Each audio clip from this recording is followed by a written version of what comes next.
Quiet, please. Quiet, please.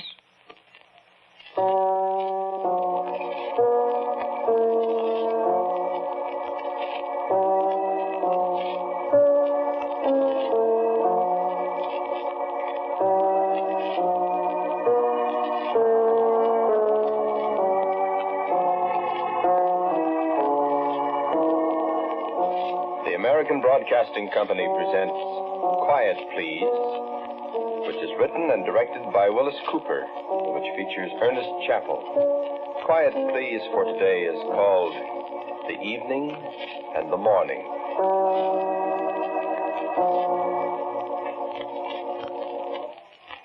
They're all gone now, aren't they? That was the last car going out the gate, wasn't it? There's nobody there but the grave diggers. Can we walk over there for a minute? Please? It's getting dark, isn't it? Is that what's bothering you? There isn't anything here that'll hurt you. My grandfather always taught me not to be afraid of cemeteries. They're sad places, he always said. They're sad and they're lonesome. But there's nothing there to harm you. I'll only be a minute, really. I'm not going to break down or anything like that. There's something I have to do. No, I won't run away. You're not worried about that, are you? Well, after all, you've got a gun. You could shoot me if I tried to run away. I couldn't very well attack you suddenly, could I? Not with these handcuffs. Of course not. So let's walk over there for just a minute. Please? Don't you think you're overdoing it a little bit, Dean? Well, I'm sorry if you think so. I do think so. Please, may we walk over to the grave? Listen here. You don't have to impress me, you know. I was good enough to bring you out here and take the responsibility for you. And I'm very grateful to you for that, Mr. Thorpe. You know, if some of her friends had seen you here, you'd have stood a good chance of getting lynched. I know that. I was sympathetic, and I listened to you, and it was against my better judgment that I brought you out here. I'm more than grateful, Mr. Thorpe. If I could have come out here alone, I would have. We haven't started letting confessed murderers run around loose yet, especially to attend the funerals of the people they've killed. May we walk over to the grave, please? Oh, come on. Thank you. You're not doing yourself any good this way, Dean. I'm not trying to, Mr. Thorpe. What do you want to see the grave for? How can you stand looking at it? Haven't you got any heart at all? I killed her, didn't I? They won't have any trouble hanging you for it. I expect that. Well, what do you want, then? Why do you... This isn't easy, Mr. Thorpe. It was hard enough doing what I did. And coming out here... Well, it has to be done. I don't know what you're talking about. I loved Alice, Mr. Thorpe. You did? I did. And you murdered her. Here, where are you going? A flower, that's all. I want a flower from her grave. Put that back. No, I won't put it back, Mr. Thorpe. I tell you... No, please, don't ask me to put it back. This is a very precious thing, this flower. What are you talking about? Why, this is why I murdered Alice, Mr. Thorpe.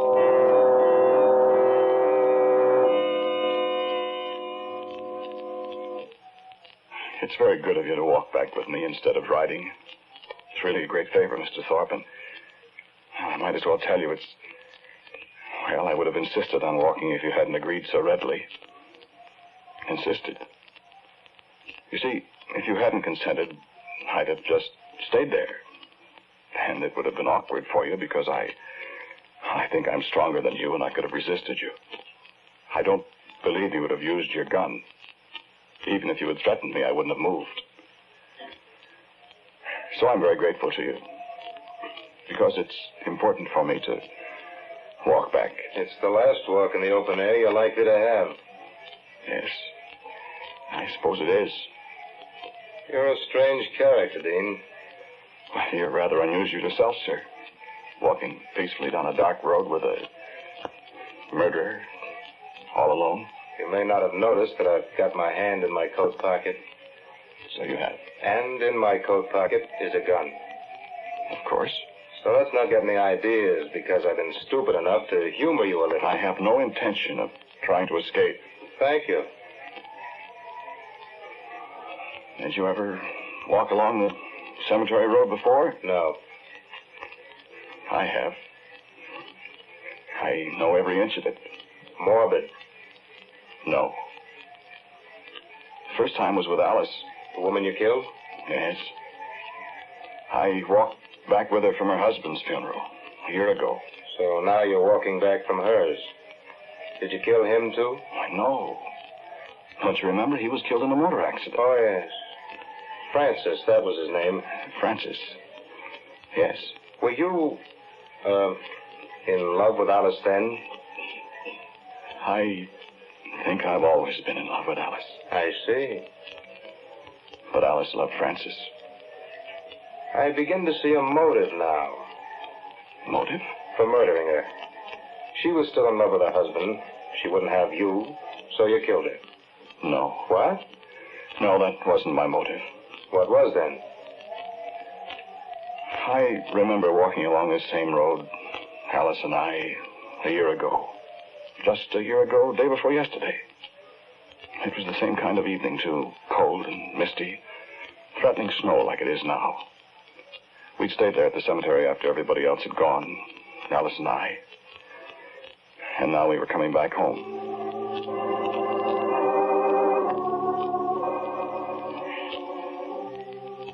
Francis would have liked the flowers, wouldn't he, Dean? Yes. So many, many flowers. Such beautiful ones. So bright and lovely. And a cold rain on them, and pretty soon the snow. Alice. Francis and the flowers. All alone. Dean, let's go back for a little while, can't we? No, we mustn't do that, Alice, dear. Just come to me, Dean. I'm alone. All this time I thought I couldn't help thinking that it's some ghastly joke. That Francis isn't really dead. It's a dream, maybe. Now, Dean, he is dead. And I'm alone. Alice, dear, don't. We've got to face it, But Francis is dead. All I've got left is a flower from his grave. Alice, you're not alone. Well, I know I'm not. But you're not alone while I'm... Alice, you're not alone. Look, Dean. The little yellow flower. The little yellow moss rose that Francis always loved so much. He was born and he lived and he loved me and I loved him, and now there's nothing left but this. Alice, will you listen to me? Alice, will you stop this? It's no good carrying home a flower from there. Why, it's just a little symbol. It'll break your heart all over again every time you look at it. But it was from his... No, don't say it. Don't carry home any reminders from that place, dear. I know this is hard, but now is the time for you to make decisions now and not years from now when you should be forgetting. That little rose, it'll always remind you. It'll always hurt you. It'll do terrible things to you, Alice. Throw it away. Throw away Francis' flower? It isn't his flower, Alice. But I need something to remind Do you me. need anything to remind you of Francis, Alice? You have your memories of 5 years of being married to him. You have all the things he wrote, the music he loved. You have so many precious memories, dear. You're going to trade them all for a memory of a mound of flowers on a November day in the rain. Why, I remember Francis when he came home from the war. And the day you were married, I remember. He was so tall. I remember both of you. And the time we went to Canada, and it snowed. remember Francis, not the flower. And the springtime in the country with him. And the times he helped me wash the dishes. Throw the flower away, Alice. Here, Dean. You throw it away for me.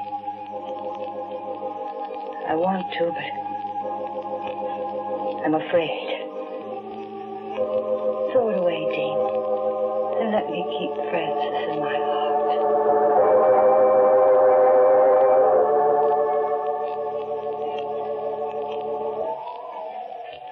There's an old elm tree beside the road, the biggest old elm tree you ever saw.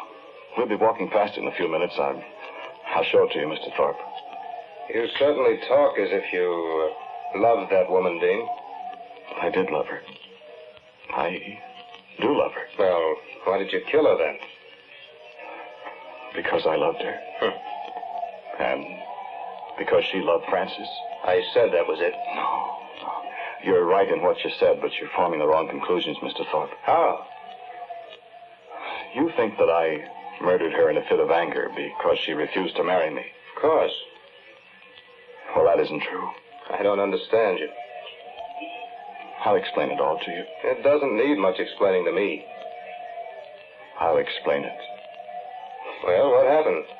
Did your idea about throwing away the flower work? Yes, of course.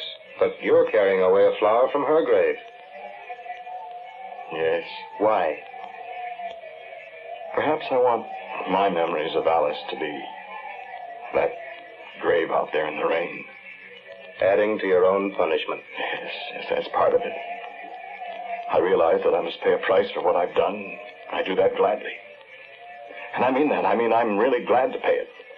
But I hope you will believe me. I want to punish myself even more. But I haven't finished. I've got one more thing to do. That's why I begged you to let me come to the funeral. And why I plucked the flower from her grave. You're over my head, Dean. Oh, bear with me, Mr. Thorpe. It's only a little while.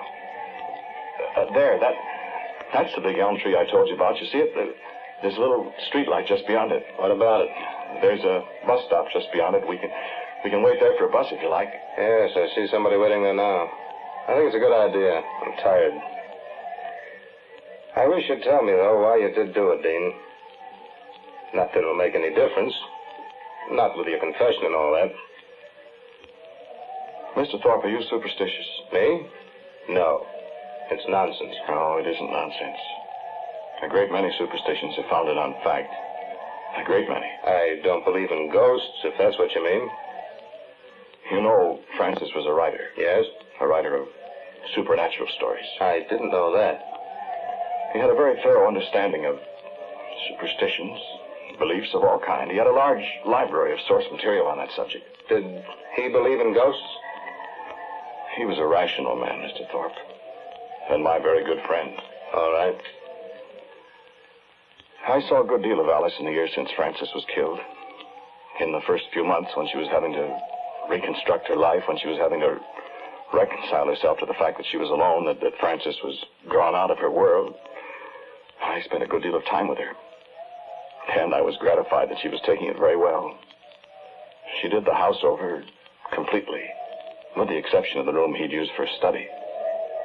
That she left exactly as he'd left it. The typewriter, stack of paper, the pottery jar full of sharpened pencils, half a pack of cigarettes, and a torn match package. Even the wastebasket crammed full of torn sheets of paper, exactly the way he'd left it. That, she said, was to be her living memory of Francis. And always when I came to visit her, we sat in Francis' study. And talk was mostly of him. His publishers called today and wondered what about the book he was working on. What about it? I told him it wouldn't be finished. He only had a few pages to go, as I remember it. It won't be finished. I don't think you ought to do that, Alice. I want it that way, Dean. Do you still feel... I'm very glad you made me throw away that flower. That's what you mean. It was an ugly thing. Bringing it away from there. Yes. I'm very content now. It's been hard to make myself realize that, you know, it's not really so bad when there are people around. But at night, alone by myself, I think I've cried myself out. I'm glad You've been an angel. Well... You have. Well, you see, Alice, I love you. I know you do. Well, that's all I can say, Alice. I love you.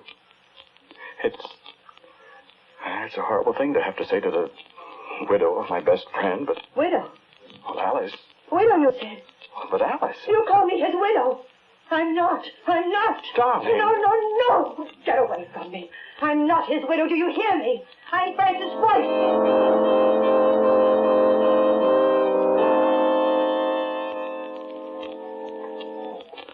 Where's that fellow that was waiting for the bus? Did he go away? Did you see him?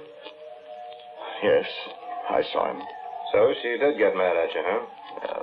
Well, don't you think you were rushing things a little, Dean? Don't you think you should have waited a little longer before you put in a word for yourself with his widow? His wife. No, Mr. Thorpe, I always knew that Alice would never marry me. I knew too much of the deep love and affection that existed between those two. And I knew that I would never have a chance with her. But in all honesty, I couldn't help confessing to her. She said she knew how you felt. Yes, she did. Well, I don't see where this story is getting us, Dean. Besides, here's your tree, and I'm going to sit down and wait for a bus. Wonder where that other fellow went. Francis loved music, although he couldn't play a note. Alice in the old days would sit at the piano nights when he found himself struggling with an idea that wouldn't come out. Francis always said that if he could listen to Alice playing long enough, the toughest situation would unravel itself. I think that was a fact. Many a night I've sat in the living room listening to her at the piano while Francis listened from his study. I remember one thing he used to love. Alice played it so often for him, people used to laugh and call it their theme song. And one night, not very long ago, I dropped in to see Alice. After a while, she sat down at the piano and played it. I hadn't heard it for so long.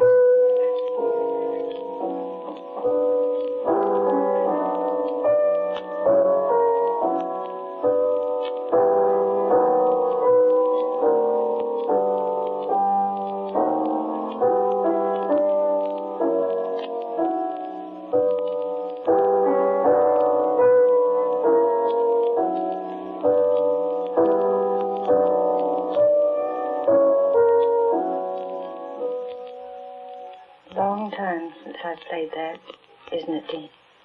It still sounds wonderful to me. I felt so lonesome tonight. It's an unpleasant night. Like it was a year ago. Out there and... You weren't going to think of that. I can't help it, Dean. Play something else. No.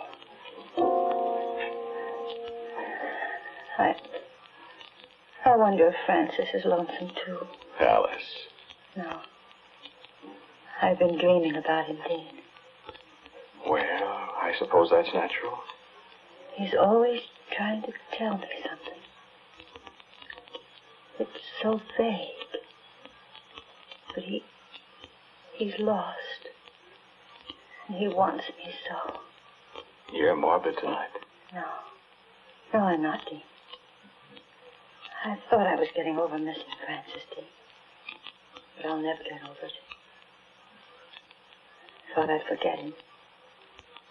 But I can't forget him. You must forget him, dear. No. I won't forget him. He's my husband. I love him. I love him. Alice, dear, you mustn't. Oh, Dean. I want him so. You've never lost anyone, Dean. You don't know how it is. And now, these last few weeks, I know how Francis wants me. You're not being rational, Alice. But I love him, Dean. Oh, isn't there some way? No, Alice, please. No, I mean it. Dean, listen. Francis had so many books. Wouldn't there be something in one of them that might tell me how to bring Francis back to me? Alice. Or some way I could find him, Dean. Alice, sit down and stop this. Dean. Well? Dean, do you love me? You know I do. I'll never marry you. I hope that someday... No. It's a sacrilege to think it even. I'm Francis' wife. I'll be Francis' wife forever. Forever and ever. Well, darling... No, wait. Dean, as surely as I'm sitting here, I swear to you I'll always love Francis. Yes. And I can't live without him. What do you mean by that? I've thought about it. I've thought about it until my head hurts. You think I'm losing my mind, don't you? No. Dean, I won't marry you. Yes, you said that. But do you want to earn my everlasting gratitude? And Francis' gratitude, too. I don't understand you. Yes, you do. Yes, you do. I won't do it. Dean, listen. If I kill myself, that'll be a sin, won't it? Yes. And I won't go to heaven and be with Francis, No. will I? Then will you do it? Alice, you've lost your mind. No. Well, You said you loved me. Then prove it. Give me back to Francis.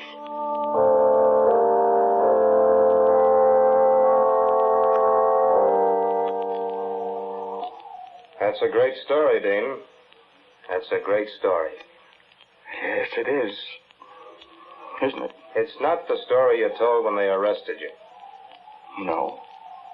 So you shot her because she asked you to. No. What do you mean? I went away from the house that night. I was very disturbed. Sleep? I couldn't sleep. About 3 a.m, I telephoned her. We talked for a long time. She was much calmer. She agreed that she'd been very foolish. And we'd talk it over again later in the day. I took 2 bromides and slept till noon.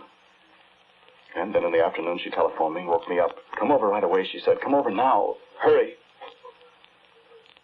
When I came in, she was holding a book. She seemed perfectly calm, but had obviously been crying for a long time. She was exhausted. What's happened, Alice? I asked. What's the matter? Sit down, Dean. What is it? What's that book? It's one of Francis' books from his reference library. Oh? Dean, when you left last night, I got to thinking some more about what I'd said first.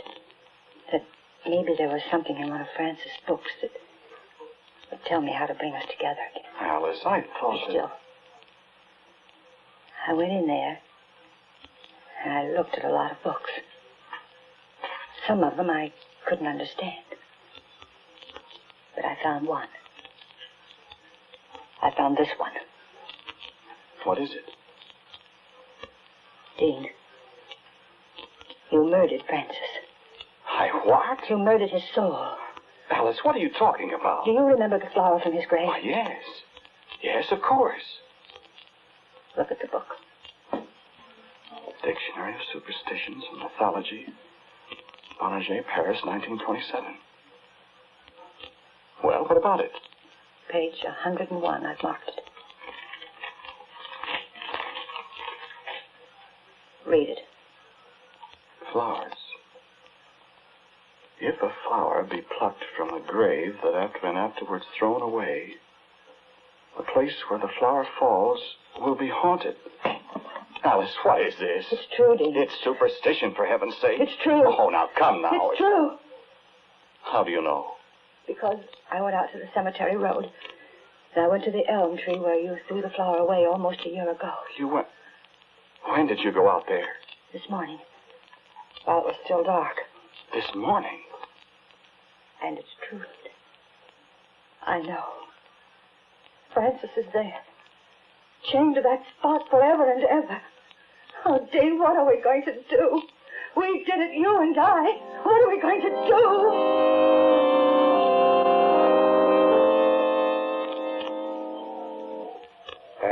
to do? I did what I thought best. You mean to say you believe in a stupid superstition? You mean you murdered the woman because of... I came out here to this tree with Alice, Mr. Thorpe. You did? And I knew Francis was here, too. He's here now. You saw him, didn't you? A man you thought was waiting for the bus. Here, where are you going? I threw away a flower from his grave here a year ago. Now, here's your flower, Alice. I've kept my promise, dear. Alice and Francis together now.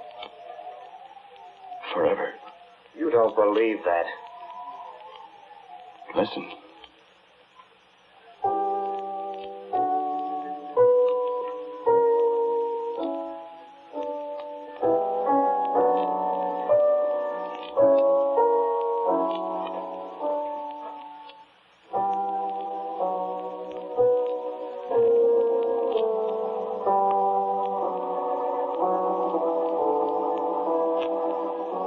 The title of today's Quiet Please story is The Evening and the Morning. It was written and directed by Willis Cooper. Ernest Chappell was the man who spoke to him. Dan Bess Johnson played Alice. Martin Lawrence was Mr. Thorpe. As usual, music for Quiet Please is by Albert Berman. Now, for a word about next week, our writer-director, Willis Cooper. Thank you for listening to Quiet Please. For next week, I have a story which I call One for the Book. And so, until next week at the same time, I am quietly yours, Ernest Chappell.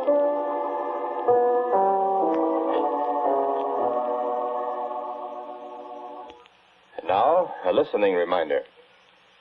A great number of our citizens are unaware of the insidious rackets that are constantly challenging our law enforcement agencies. You can hear about them on David Harding Counterspy. Tune in Counterspy this afternoon on your ABC station.